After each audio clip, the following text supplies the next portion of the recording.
Yeah, so we finally got a chance to hook up, and you had some time to get you here. Yes. Awesome, awesome. So we were just talking before we came on about Mm-hmm. how uh many productions you've done. We're gonna talk about that today and Okay. everything that you've been doing. So um first and foremost, we want to thank you for serving our city because you were a firefighter for how long? Woo, 30 years. 30 years. 30 He was a years.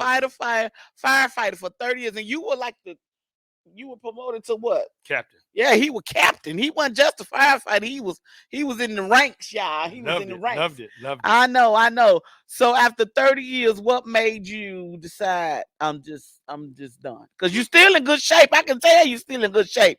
Because y'all always talking about let's walk the hill and do all this kind of stuff. I'm like, Charles, you're not gonna have me out there rolling back down the hill. I can't do that with you. Now that come watch y'all, but I can't do that with you. No, you So can do it. It's not hard.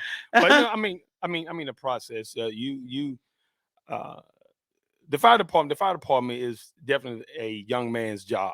It's a young man's job. But you get to the point where that, you say, okay, I've done my time. It's time for me to go. okay. Yeah, and so you have a lot of people.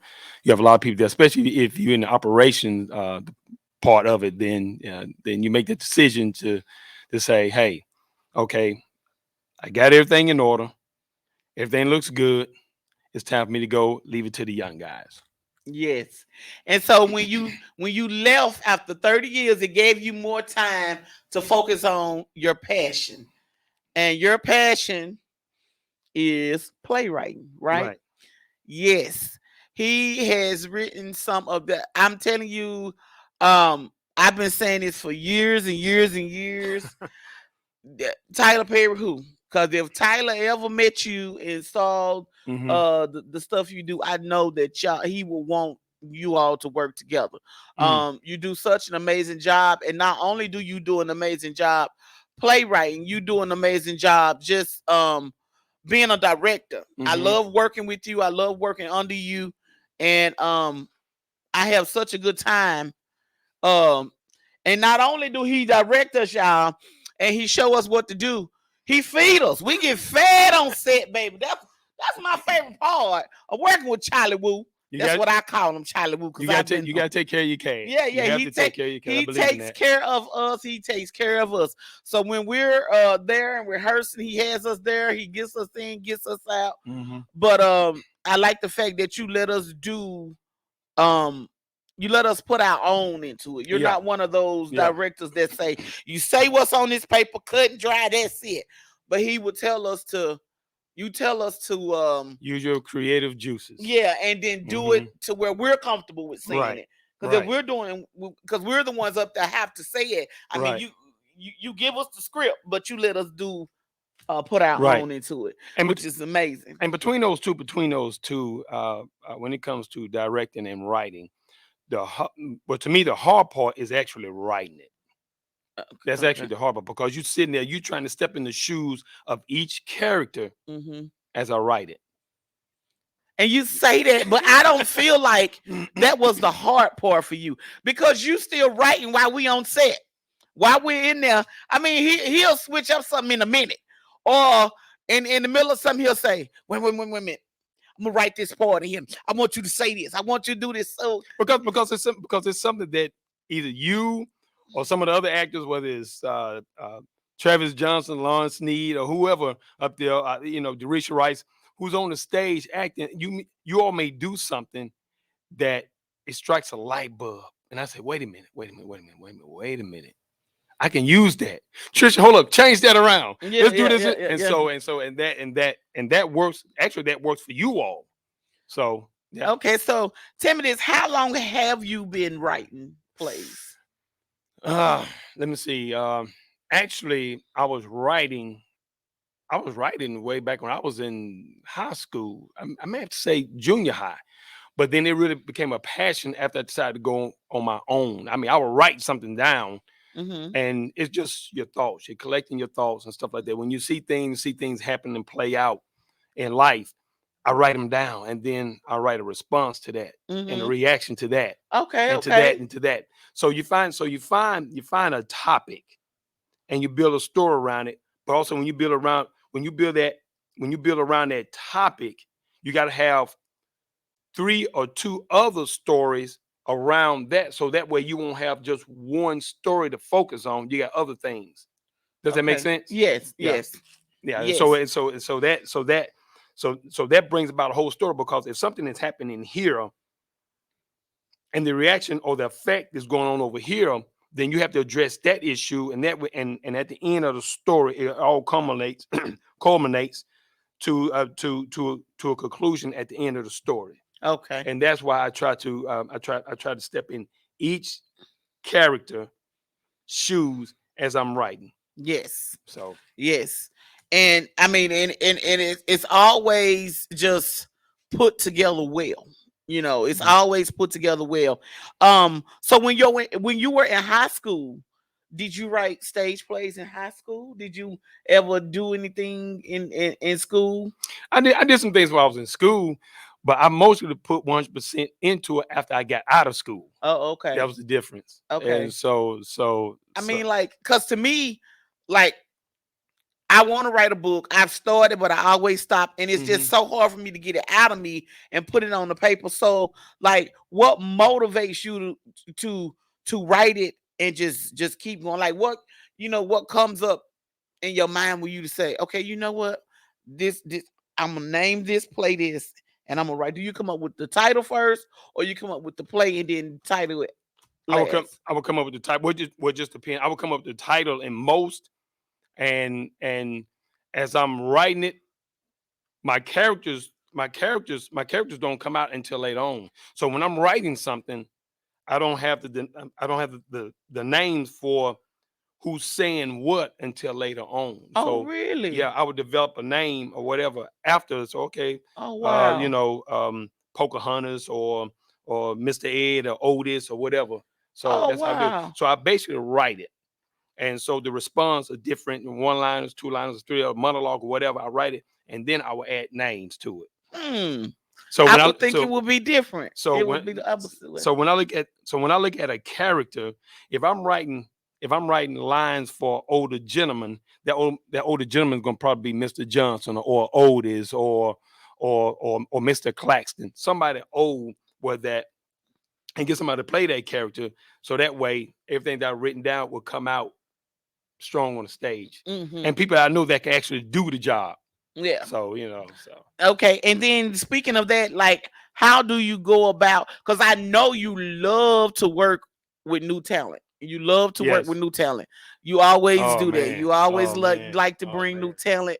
And so how do you go about choosing the people to act in your plays? Okay. If it's not by audition, it's not by auditioning. I will actually see somebody. If it's not veterans like yourself, Rose, Abatula Kende, and some of the other people, what I would normally do is I will watch somebody. If I see somebody that fits a character that I need, for instance, the last production that you was in, A Matter of Life and Death, Mm-hmm. courtroom drama. When I was in church, I was trying to find 2 people to play attorneys. And so I knew Veronique Davenport and Marquise Creech. Both of them had the gift to gab. I needed two people that can play attorneys that had the gift to gab. Yeah. So while I was watching them in church, I just kept on looking at them, I said, you know what? Those are my attorneys. Mm-hmm. And so when I got with them and presented it and said, hey, look here, I have a play I'm putting together. I need you to play attorneys. Veronique looked at me and said, "In the turn," because Veronique, she's happy-go-lucky. She's always laughing, joking Yeah. around. Yeah. But I Yeah. said, "No, I need you to be nasty.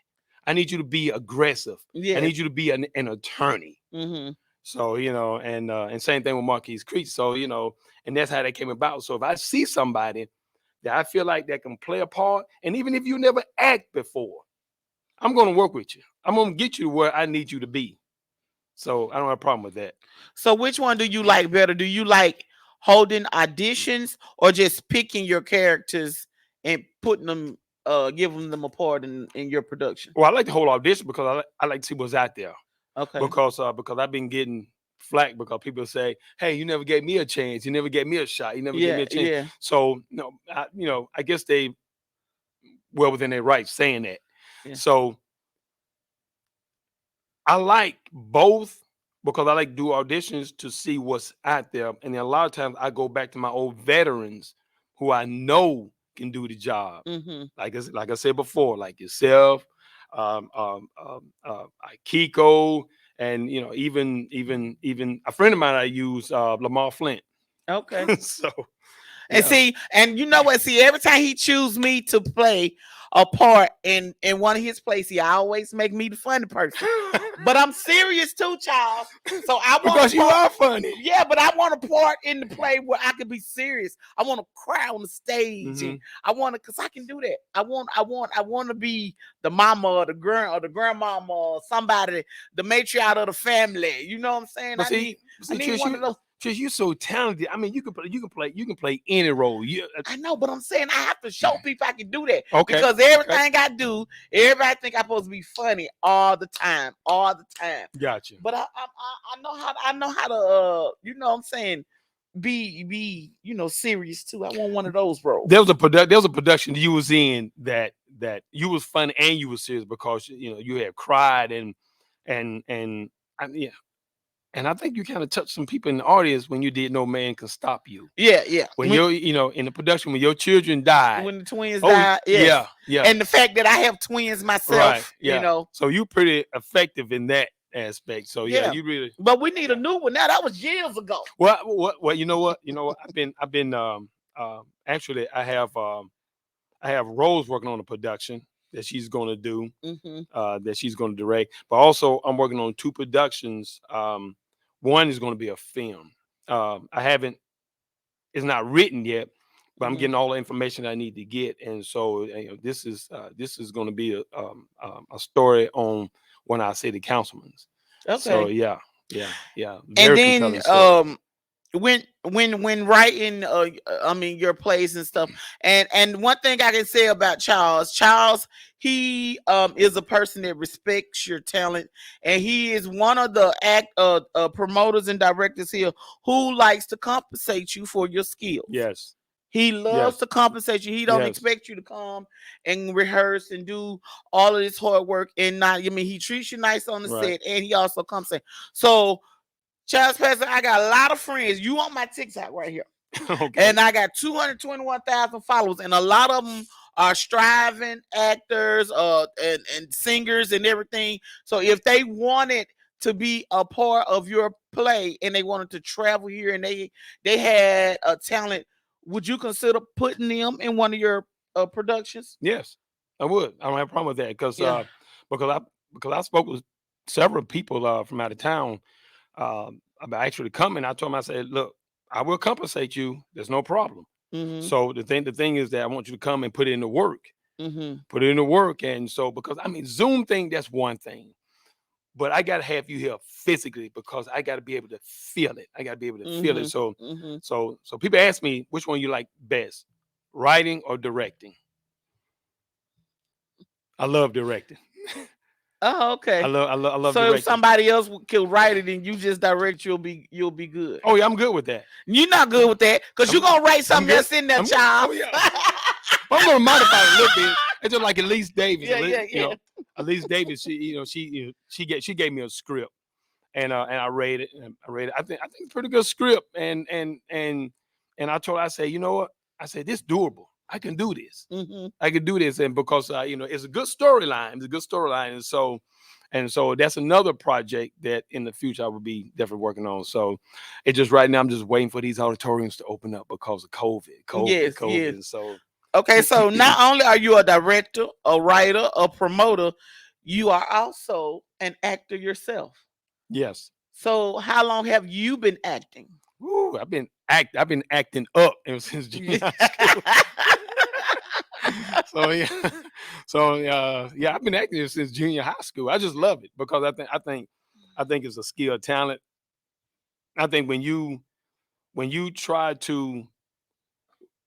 see something or a character and you try to emulate it, you try to mock it, and then you say, you know what, I can do this. And then the more you work at it, and it takes work. That's just like anything, it takes work. And when you do it and then you do it well, okay, then you do it to try to see what everybody else thinks about it. So you take it to them and say, what do you think about this?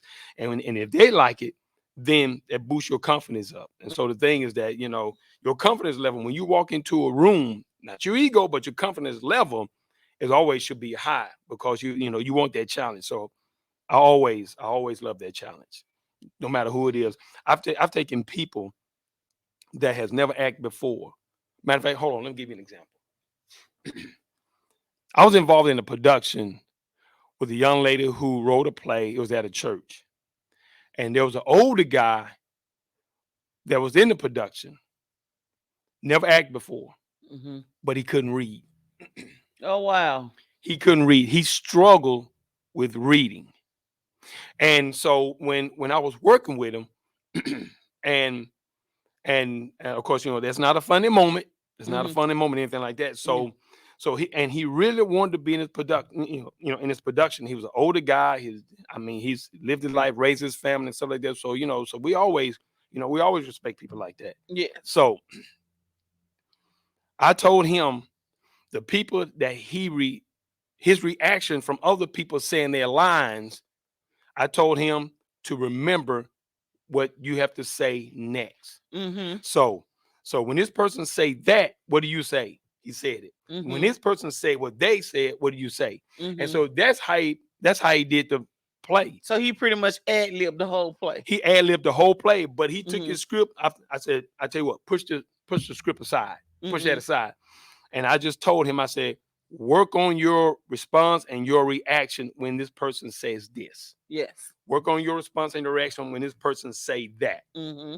And that's how that happens. Yeah. And see, that's amazing. And that's why I like working with you, because the fact that you allow people to ad lib, you allow people to be themselves, and you're not a strict director when it comes to what you wrote. You know what I'm saying? Right. Because some No. people, if you don't say exactly what they wrote on that paper, they are very upset with you. Yeah. Yeah, they get mad. I've seen it done before. They mad about it. So but that's why I love to work with you, not only because you're fun, you're kind, and you respect our skills, and you uplift us while we're on set, but you allow us to be ourselves, and that's what makes your production so good. That's what makes them so good. I think that is the best way, because when you put a stranglehold on actors, they're not going to do what you ask them to do. So that way, I give them free reins, learn the script, develop the character, and then work it how you see fit, what feels good to you. Does that make sense? Yeah. What feels good to you? So, so if a person lines is, if I say go strictly by the lines, well, I can't say it like that. Yeah. Well, how would you say it? Show me. I'm gonna always ask you. Show me how you would say that. Yeah. Yeah. Yeah. And so it makes them comfortable. Yeah. Especially with somebody who has never been on the stage or act before. Right. You know what I'm saying? That makes them comfortable. So when you write your plays, what type of plays do you like writing more? Because I know most of your plays always has comedic relief in it. Got to. Has serious. So do you think it's best to always have that combination when writing a stage play because, or a movie or whatever? Give you an example. And this is a production that you was in. Don't Suffer in Silence. Because in Don't Suffer in Silence, because the play is so dark, it's about child sexual abuse. The play is so dark. You got to have humor in it somewhere, even if it's from a neighbor or somebody that experienced child sexual abuse. But your character, I don't think you did. I think you're just a nosy neighbor. And so, but that way, your comedic points was good, and it made people laugh because you was trying to understand what was going on with the other characters, not knowing that they had been molested themselves. And so that combination between something that's hideous, dark, and ugly, and you got to have something over here to break the ice. You Yeah. got to have something over here to break the ice, because if you don't, then the place always just gonna be dark. It's gonna be dark and scary. Yeah. So Wait a minute. yeah, so yeah, man, I really enjoyed that cast. I mean, the first time we did Don't Suffer in Silence, when I actually played the character, and the second time when you all did it. Yeah. Everybody did an amazing job. Yeah, it was good because like I was finna beat Lawrence up. Lawrence finna get beat down No, because was really into their character. oh The yeah, character, yeah, yeah, they yeah. played their character well, you know. Look, let me tell you something. When I saw you, Rose, Aikiko, Lawrence, when I saw that cast in rehearsal, I already knew that the play was gonna come off good. I already knew that. Back when I saw Stephanie Love, Brandon Swapshire, um, Auntie Ann Easley, when I saw that cast, amazing. And so when I look at both of them, both casts did an awesome job. And Hmm. I'm gonna tell you, man, people was pleased. People was mad. They was upset because the nature of the play, Yeah. the nature of the nature of the play. They was upset, and people was throwing things. People was running out. People was crying. It had a serious effect on a lot of people that have experienced child sexual abuse. It's just like my son's Hmm. school teacher, Edward Woods. Brother Woods always said that that's transference. So Yeah. when you saw them in the audience and you saw them crying, the way they reacted when they saw the characters or saw you somewhere in your personal life, and then they said something to you, then you had a strong effect on them. That production had a strong effect in them. Hmm. Yeah, And then April, and this is the month for is it April or March that they I thought it it's was I thought it was April. yeah, this is the month for sexual abuse. That's what I Yeah. thought it was. Yeah, Hmm. it was.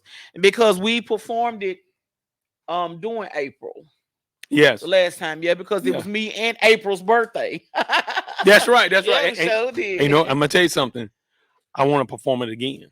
Yeah. I want to do it again. I want to do it again, and because um, someone had said to me that this place should be done like every 5 years. Or something, yeah. Yeah, every 5 years, something Should be like that. good. So Yeah. yeah, It's because it's good. a teacher, because it's a teachable moment, Yeah, and a and lot it's a subject that a lot of people don't want to talk about, but right it has happened. It is happening. You know what I'm saying now, every day. still, and it's swept under the rug or it's Yeah. kept hushed, or you can't expose our family like this, Ooh. and stuff like that. We got to keep it a secret and things, but it's something that needs to be spoke about, so we can try to heal the people who has been through it, Mm-hmm. and to help Mm-hmm. the situation. When um when when when I when I first started writing that production, and I actually didn't know who to go talk to. And a friend of mine told me to go to the Children Advocacy Center, mhm and that's why I met Linda Ellikin. And I told her what I wanted to do. mhm She gave me a well of information. She gave me pamphlets, stuff to look at. She invited me to a seminar. Didn't know I had to pay $40 to get in the seminar. but that's all right, But yeah, because it worked out well, oh, it didn't worked it? out well because Yeah. people was looking at me all strange and funny because I had this tablet and I was just writing. And Mhm. so and one of the ladies said, "Well, he's looking to write a play." And so I had to stand up and explain to them what I was doing. And so it's okay, cool. Then I was able to stay. I was able to Mhm. stay there. And I got to talking to a lot of people who had been sexually abused. And some of the names of the people that I talked to, I actually used it in the play. Yes. And so they say it was okay. So you have people from Nashville there and stuff like that, from other places. And so, and the first time we did it, the first time we did the production, a lot of those people that were from Nashville who was at that seminar actually came to came to productions at Chattanooga State, and they loved it. Yeah. They loved it. I mean, they cried. I mean, that's Yeah. that's what I was about to say. Something when you write plays as serious as that, one of the best ways to get a true feeling of what else you need to add to the production is to interview people who have been through it. Right. Yeah, Right. who's been through it. And then not only that, I don't think you knew or everybody knew that when we did the play, some of us in the production had been sexually abused. Yeah, and which I guess that is what made it so you know, make us feel it even more and make Yeah. us Yeah. perform it as well as we did. I remember when I spoke with the first time we did, when I spoke to Gloria Pogue, and she was telling me some things, in her situation that, of course I'm not going to share on the air. And then when I did it, when you all did it, when Lakeisha Nolan played the part, and then listen to everybody's story, I'm like, wow. But I never took the time out to really talk to you all about what happened in your experience until we actually had a sit down. All the characters were sitting in a circle when we was running lines. We were running lines, and I was asking everybody, "What do you think about your character? What do you think about your character? What do you think about your character?" And then everybody started revealing. Everybody, and it was mind blowing. Yeah. Yeah, It and was I did not know that. Yeah. So well, everything is. yeah. I mean, it's closer. It's Yeah. closer to home than Right. than what you thought. Yeah. So, in all, how many productions have you written, Charles? You've been writing what for over 20-some years. So, how many I have could you? I could not even lost tell count? you. I couldn't even tell you. You don't know. So, are there productions that you've written that you have never put on stage before? Yes. Some that you just okay. So if you sit down and take the time and write a whole production, and you don't bring it to life and put it on the stage, why wouldn't you do that? What makes you say, okay, this is not perfected enough, or what's wrong with it to make you not want to put it on stage? Words on a piece of paper is just words on a piece of paper. Is that when you get the people to start acting it out, then bring it to action, that makes it more powerful. I've written some stuff, and I asked myself, how would this draw people? How would it draw the demographics? How would people respond to this? I don't think they respond to this as well as this one. So let me work on this one right here and get this out of the way. Am I making sense? Yes. So, so if I see something, or if I'm writing on something and I'm saying to myself, I don't think they'll respond to this as well.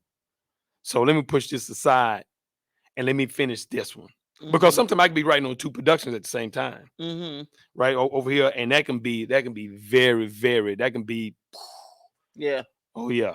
Well, yeah. Well, because I wouldn't do that. I can't even get my book out of me and get it on there. So get it on paper. So I know that would be too much to do that. So, when it comes to your acting, do you like acting? On stage or in a film better? It doesn't matter to me. Yeah, it's just that on film, you can't do the big circles like you do when it comes to the stage. Because stage you have to project. You have to project. I mean, even though sometimes you might not have mics, but you got to project. When you're filming, that mic is right there. That mic is right there, and you can't be as loud and boisterous. You can't be over the top. Yeah. You see what I'm saying? So, and then on stage too, there's room for error because you can make errors and ad lib with. While on film, you can't do that as much because, I mean, it's a movie. It got to keep going. Let me tell you the difference. I've worked with some film directors in a film I participated in, and I saw the director. He did this when this guy didn't get his lines right. He said, "Cut, cut, cut, cut." man, don't you know your lines? Yeah. You can't do that on the stage. Mm-mm. You can't do it. Once on show night, Friday night, when them curtains open, that's it. When them curtains is whatever the actors do up there, you just got to go with it and they say, hey, look here. So that's why I always tell my actors, have fun, act the fool. Yeah. Yeah. That's it. And then you know we had to realize too. Well, a lot of people, especially for the new people coming in, I know we've always told them to don't be upset if you forget your line. Just ad lib because the people in the audience don't know. Right. They don't know. Right. They don't know that you messed up. Right. You They know don't know. They don't know Unless unless you show them. Yeah. Unless you have like one of those long pause like this. Yeah. And they're like, somebody done forgot something. Yeah. And you're still looking. Yeah. So before we get into some of the productions, we're going to talk about those. I just want to let everybody know the lines are open. You can call in and ask child if you are a striving actor or entertainer, anything, and you want to venture off into stage plays, movies, anything, you have an expert right here who's been doing it over 20 plus years. You can call in and ask him any questions you want. The number is 423-713-7614. 423-713-7614. Call in and ask Charles any kind of questions. He has good pointers, and he'll give you some things that'll help boost your career and get you out there. So let's talk about some of the productions that you've written.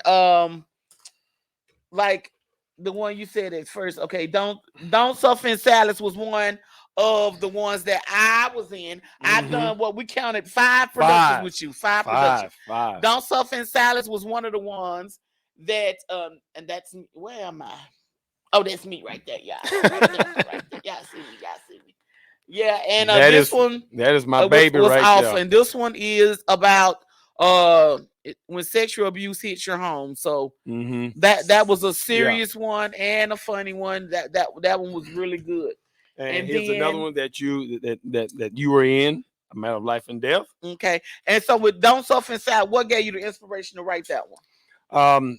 Actually, a friend of mine, Mildred Taylor, because I wanted to write something that had a punch, and she told me, she said, "Well, write about something about spousal abuse, and then she said, well, something dealing with abuse, and then she said, child abuse, sexual abuse." I said, "Well, I don't know anything about that," because writing that play, people ask me, did I ever experience? I never did. No, you just wanted to. Yeah. But then after that, after you came up with that, it probably became a passion for you to get the word out to help others. Right. Yeah, Exactly. and that's what it's about. And then we did this is one that we did what a couple of years ago, A Matter of Life and Death. Courtroom drama. Yes, and it was so good. I played the what was I? The honorary church woman who felt like I didn't do anything wrong. And, my parents had their name on the pew in the church. And all of this. Your daddy laid the first brick. Yeah, my daddy laid the first brick in this church. Yes. Yeah, and this was awesome. This was I want to do this one again. I want to do it again. Yeah, this is the one I want to do again. We had a very good time doing this play. It was really good. And that's a matter. Now, what inspired you to write A Matter of Life and Death? What inspired me was a church member. A church member inspired me to do that play. And so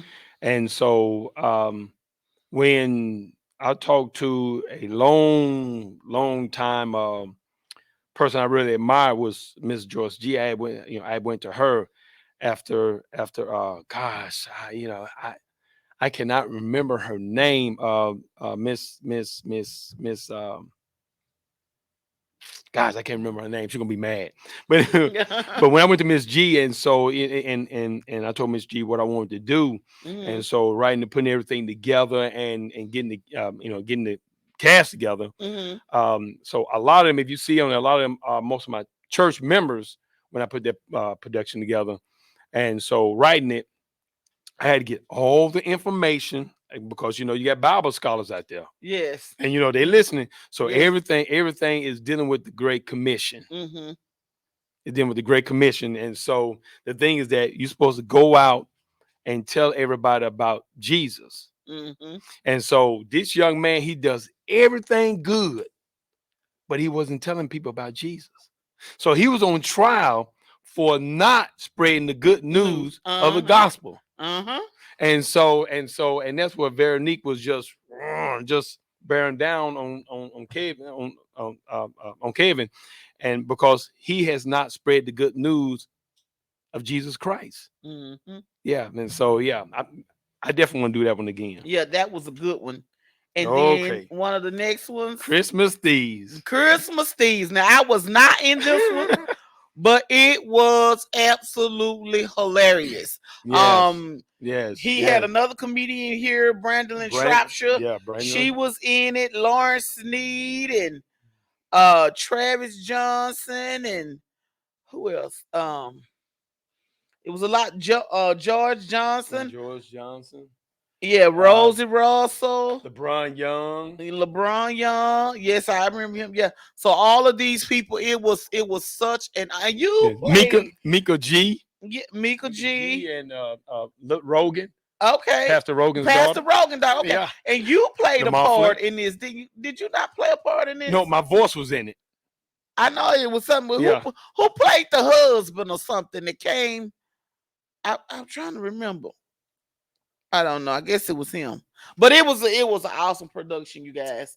So if you guys need a stage play to come to your city, he has plenty to choose from.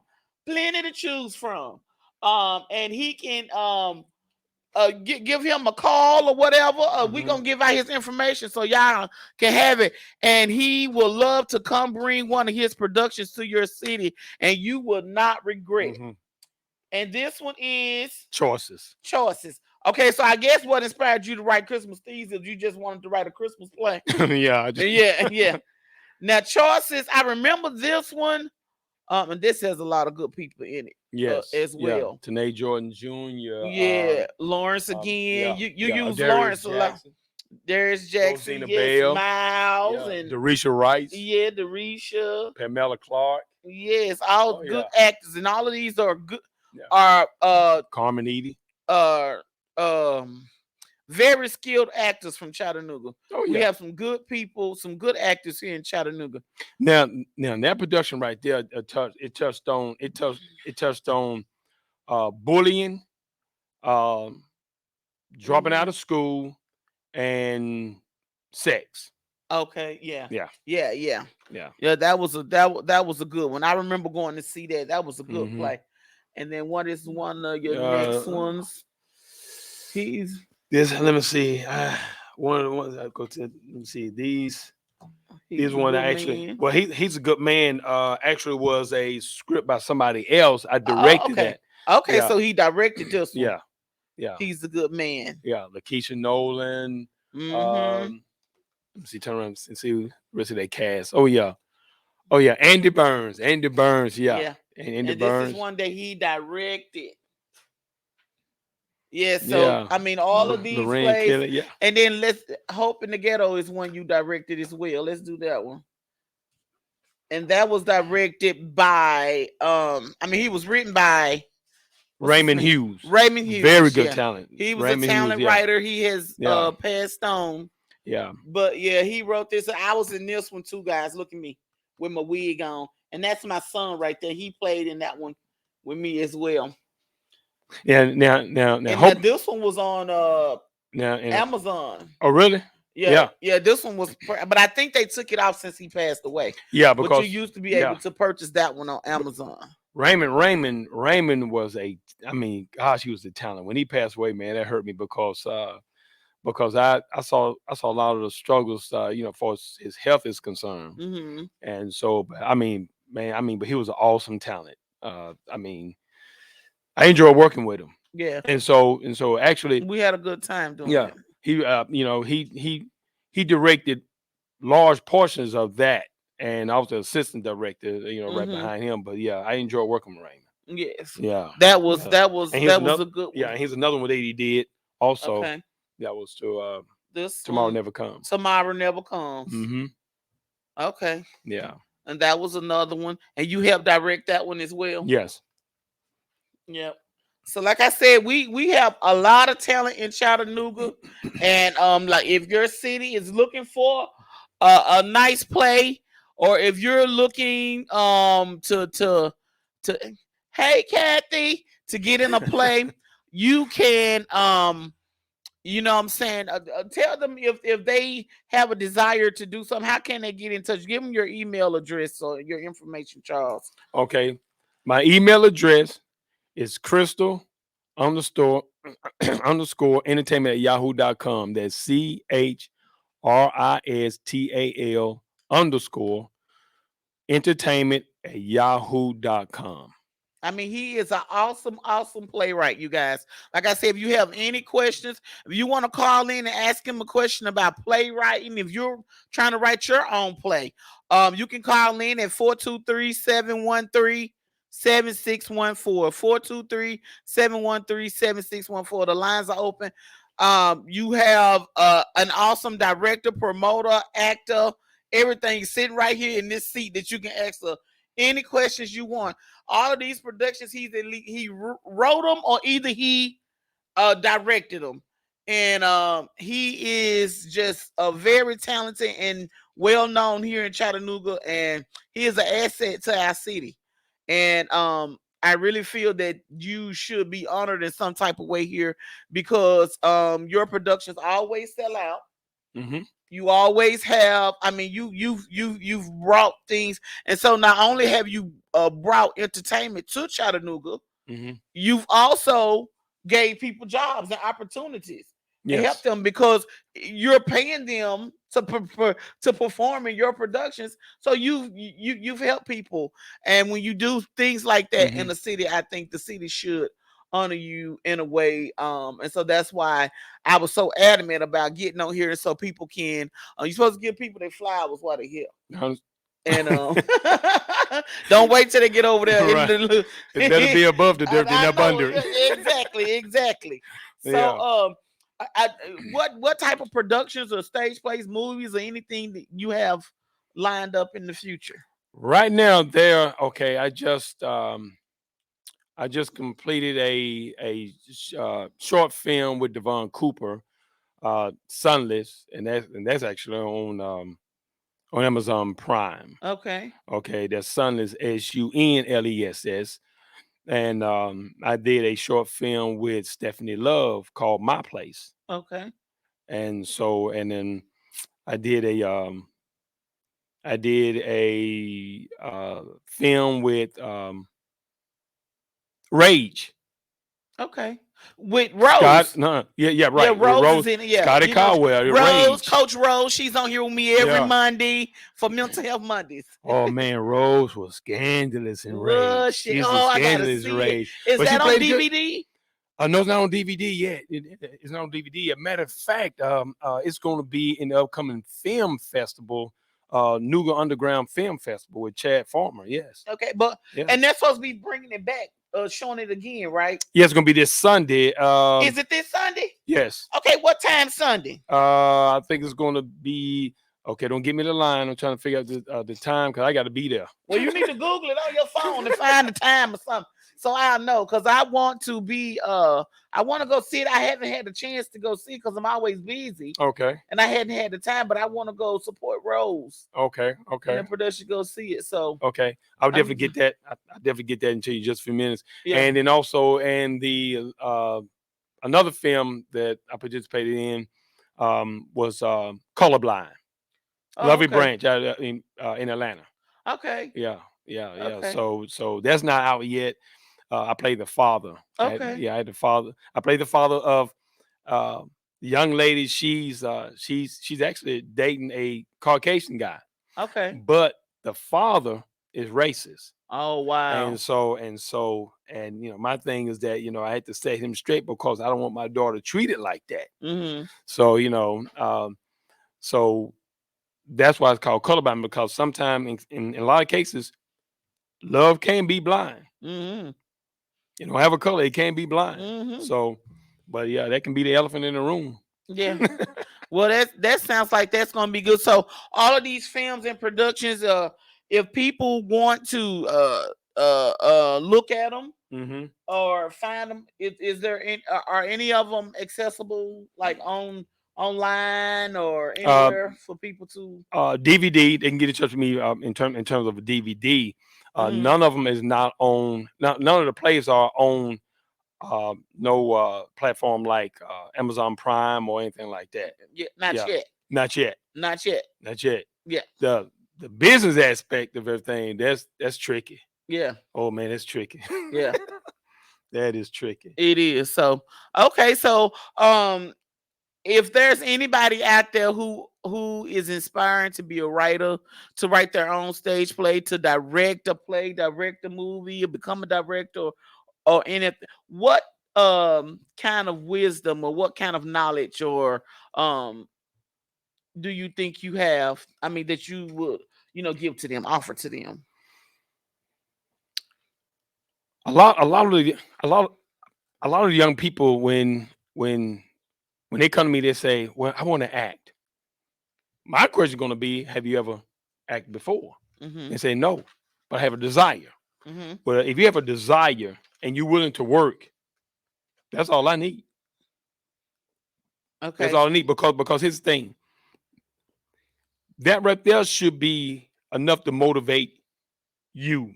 If I got to motivate you, then you don't want to be here. Just like, just like the way I direct. Just like I direct like a football coach. I'm gonna be up and personal. And so when I'm talking to my actors, I tell them, I said, look, I want to feel it. If you have the passion, I want to see the passion. So you Mm-hmm. come into rehearsal, you should be ready to go, ready on point, ready to go, ready. Mm-hmm. So that is what I want to see. So, but if I gotta motivate you, I understand everybody's gonna have. Some people gonna have up days, some people gonna have down days and stuff like that. So, downtime and stuff like that. Not feeling good. If you're not feeling good, let me know. Then I say, okay, I tell you what, sit this one out.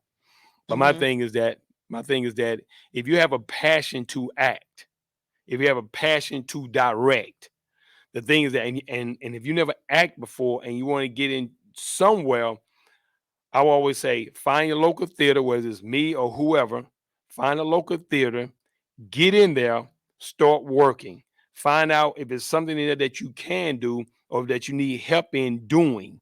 If they say, help me develop my character, I'm going to take you one step at a time in developing your character to get you where you need to be. At the end of the day, you may get mad at me because I'm going to push you, but I should be able to feel it. I want to be able to feel what you're doing. If I can't feel it, I'm going to tell you to keep on doing it over and over and over and over because it become repetitious until I see that you have got to the point where I needed you to be. Does that make Okay. sense? Mm-hmm. And so, if anybody wants to become a writer, like write their own stage play, what type of advice do you have for them in starting to write their own stage play? Come up with a storyline, develop a story. Develop a story. When you develop that story, where you want to take this story, who do you want to touch in the story? Where do you want it to go? Who you trying to reach? What demographics? So when you write the story, make sure you asking who, what, when, why, all those things, and when you're writing it, because it has to make sense. Mm-hmm. It has to make sense because you got teachers sitting out there in the audience, and and they'll be first to say, "Well, that didn't make sense. I don't understand that." So why Mm-hmm. would so as a writer, you want to be on point with your writing as to who, what, when, where, why, and everything, and then add in something else because then they're gonna know this is the why to this, and that is this to that. Yes. And so yeah, if you want to be a writer, develop a story and just keep feeding it, let it grow, cultivate it. And so that's and then let somebody else always let somebody else look at it. Because sometimes a lot of times when you see something and you keep on looking at it, because I always go to people, and ask them what they think. Even I do that. Yes. And the reason why, because sometimes other people can see stuff that I can't see. Mm-hmm. And that's where he comes. And it's always good. Yeah. You know what they say, 2-3 heads are better than one. Right. You know, because when you come together with an idea, and because we've tweaked so many things, Yeah. just in rehearsal. Yeah. In rehearsal, it'll start this way, but then we was like, okay, well, what if we do this? Well, what if we do this? And what if we do that? And then once about time we get to the end, it's nothing like what was written on the script when you first gave it to us. Right. It start this way, then it go that way. Yep.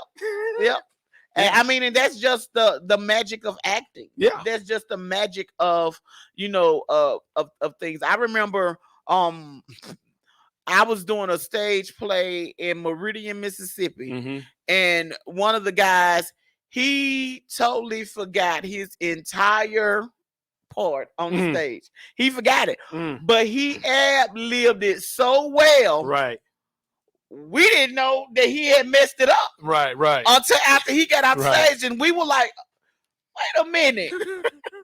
Wasn't none of that on this paper. Right. You know, so but he brought it back. He brought it back where that the person could remember that last line. Yeah. It was. I mean, no, but she didn't even. No. And see, the thing with that was both of them were awesome actors because he didn't say nothing that was on the paper, and she didn't fall out of character and stayed right there with him. Stay with him.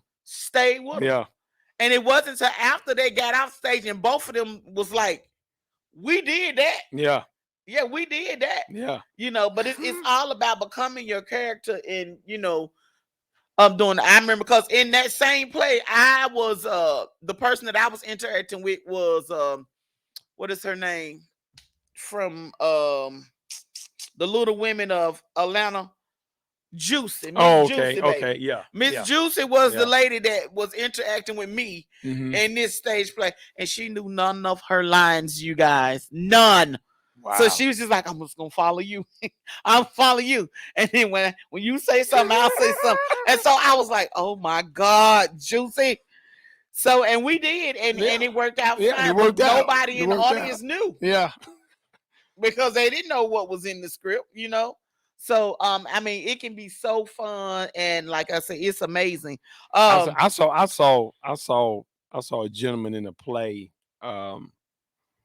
the play that we was involved in, and this was his first time acting, and so when it was time for him to deliver his lines, he just stood there. I mean, he stood there, and we was waiting, and so other people had become creative in order to bring him back. Yeah. Because if he messed up his lines, that would have threw everybody off. Yeah. So we had to make sure that he came back with at least his last line. Yeah. So that way everybody can be on point. And then you can carry on. Yeah. And so we were just sitting there looking at him, and it was going like, yeah. Yeah. Yeah. Hear the pin drop. Yeah. So I want to announce this. Let's see, what's the name of the Rage. Rage is by the play. Caldwell. My co-host that's on here with me every Mondays on Mental Health Mondays, Coach Rose. She is a part of this film. Yes. This and the final showing of it will be Sunday, 4/24, April the 24th at 5 p.m. The location is the Family Justice Center, 5705 Uptown Road, and that's adjacent to the Eastgate Center. The admission is $15, and this will be a mix and mingle comedy by Mocha Rose. Mocha. And this will be question and answer session, plenty of door prizes given away, a picture taken, and of course the final showing of the show, the movie Rage. So I will be there to support my sis. I've been busy out of town doing everything, and I haven't been able to get there, but I will definitely be there this Sunday at 5:00. So if you guys get a chance, go out and support Chattanooga's talent. Okay, support Chattanooga's talent. We have a lot. Yeah, we do. So Charles, It has been amazing finally getting the chance to interview you and talk about all your talent and everything you do. Like I said, thank you again for the entertainment that you bring to Chattanooga. Thank We thank are you for blessed having to me. have you Oh, I in enjoyed this it. city. All of these productions, I tell you, give everybody the information again if they would like to be a part of one of your productions, if they want to purchase one of Hmm. your productions. Give them your email and Yes, or they just information. yes they can email me at Crystal underscore entertainment at yahoo.com. That's CHRISTAL underscore entertainment at yahoo.com. All Yeah. right. Or you just hit me up on Facebook.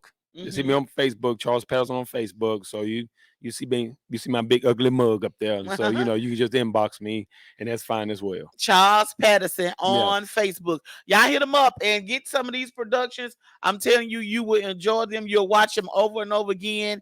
And and then when you hold auditions and stuff, um, they can look for your audition on your page on Facebook. Right on Facebook. That's a platform. That's the first platform I put it on Facebook. Yeah, for Yeah. auditions and stuff. Do Right. you have any auditions coming up soon for anything, or you just still waiting? Right. Right now we got we have a movie that's coming up and we don't have all the cast members for that film. That's a film that Chad Foreman is putting together. Okay. It's called Downtrodden, and we don't have all the characters yet.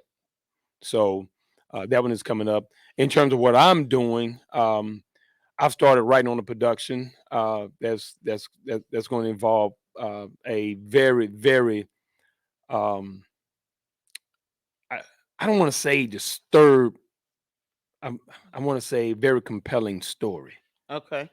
Very compelling story. I don't want to say it right now because it's It's in the works. yeah, it's in the Okay. works. It's in the But works. when once you start auditioning and everything, all of that will be on your Oh page. yeah, Yeah. oh yeah, because I'm All gonna the need it. information. I'm right because I'm gonna need a big cast Okay. for this. All right. So y'all stay tuned to Charles Patterson's page. He's gonna need some actors for his new production that he's writing.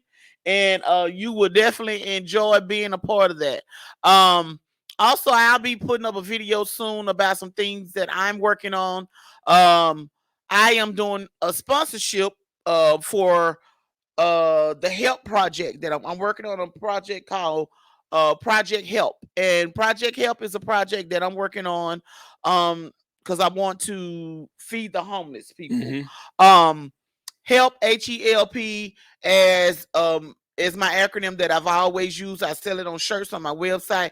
It stands for having evidence the Lord is present. So Mm. what I'm doing is I'm going to be accepting donations for things to put in the bag, but I want to put other things because with homeless people we always give them water, food, sandwiches, things of that Right. nature. I want to Hmm. give them things that make them feel good. I Right. want to give them things like body wipes, body spray, deodorant, toothpaste, toothbrush, uh nail polish, Hmm. earrings, something, because one day they may get up and say, you know what, I have to change me. I want to go to a job interview. So they need something, you know what I'm saying, to help clean themselves. And then not only that, I'm going to get the bags printed with the acronym help on it. So not only am I giving them things that's going to help them, I'm going to give them that message to let them know it's okay to accept help, because when you accept help, the Lord is present You know what? in doing this. You know what? So, You just said some. I mean, just like just like you just said some. You know, people give the homeless people stuff all the time, mhm, but nobody actually asks a homeless person, "How did you end up this way?" mhm. Well, see, that's part of my project. Yeah. Yeah. I'm going to. Well, I have to get permission from one of them to make sure Okay. they want to expose the story.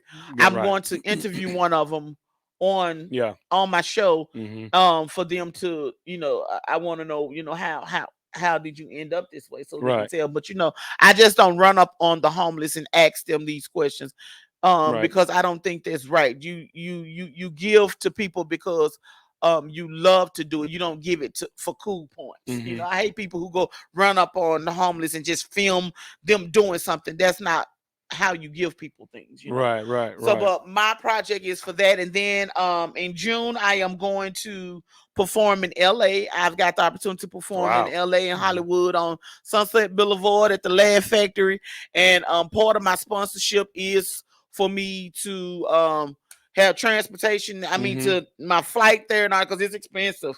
So that's part of it. So I got sponsorship letters and other things that I'm gonna be doing soon. So y'all stay tuned to my page, and I'll be taking donations and anything that you feel led to give Definitely. on your heart.